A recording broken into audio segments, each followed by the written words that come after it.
Adam Reynolds and Michael Maguire helped end South Sydney's 43-year title drought in 2014. And this Sunday, the pair is determined to cure Brisbane's premiership pain. The skipper saying the Broncos wouldn't be in the grand final if it wasn't for the former Blues boss and his no-nonsense approach. Cheering Adam Reynolds to the try line in the 2014 decider. And Reynolds, like a thief in the night, had scored. Former Bunnies coach Michael Maguire and his halfback are hoping to mirror those celebrations 11 years on, but this time as Broncos. We spoke about it pretty much as soon as he signed. Said, why not? Why can't we get back there and do it again? Before Maguire arrived in Brisbane, players had heard tales of the coach's intensity. Madge coming here sort of put a few blokes on notice. They didn't know what to expect. But Reynolds did, the Broncos captain telling his teammates they had to buy in. He's a winner. He knows how to get the best out of his group, and he's certainly done that this year. He's came in, instilled a belief in the group that we probably hadn't had in the past. All that talk was starting about Madge being too harsh. If he didn't put you guys through that work, would you be sitting where you are now? No, I don't think so. I don't think so. The work ethic that everyone talks about, it's all for a reason. You see evidence at the back end of games. In crucial moments when you need to stand up. That's what all that sort of training's for.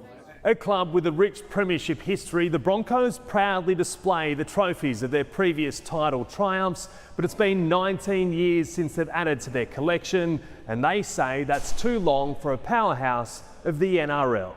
You ready to end it? Yeah, I feel like we are.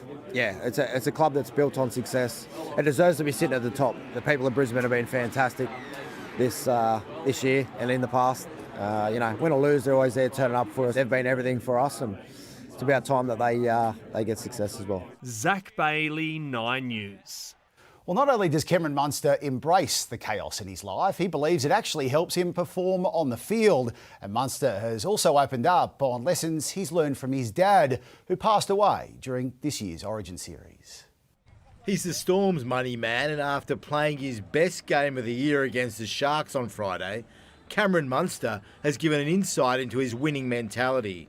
On Friday, I was kicking the footy around in the backyard with my kids and my brother-in-law. So I feel like the more I sit around and watch TV or watch NFL or watch something on TV, the more it probably plays in my head a little bit. And the more relaxed I am, the more I go out there and play that goldfish mindset of footy. Munster isn't new age in his approach. I'm not going to see you meditating. I'm not going to see you visualising. Do you want me to do a Brad Fittler and barefoot? Something like that.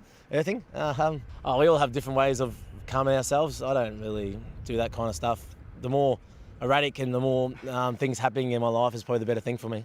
That in part explains how he was able to lead Queensland to a series win just days after his dad Stephen passed away. I have memories of my dad all the time, and I think you just lean on them sometimes, and it's good to go back and celebrate his life. And at the end of the day though, Denny, like 40 years time, my kids will hopefully be burying me, I know it sounds sad, but that's life.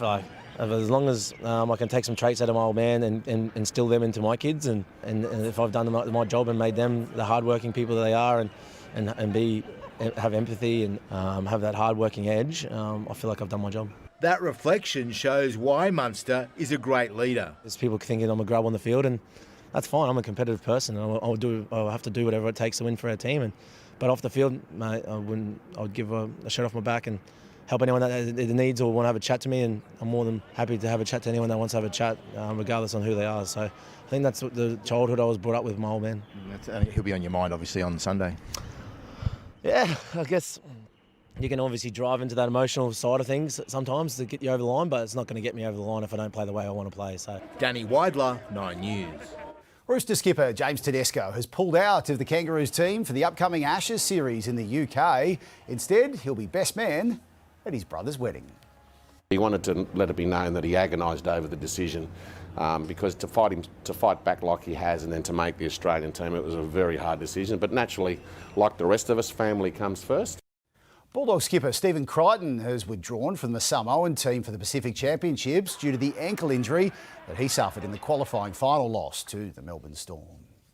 She kicked the field goal to get her team into the NRLW Grand Final. Now Jocelyn Kelleher is determined to make sure the unbeaten Roosters stay just that and defend their title on Sunday against the Broncos.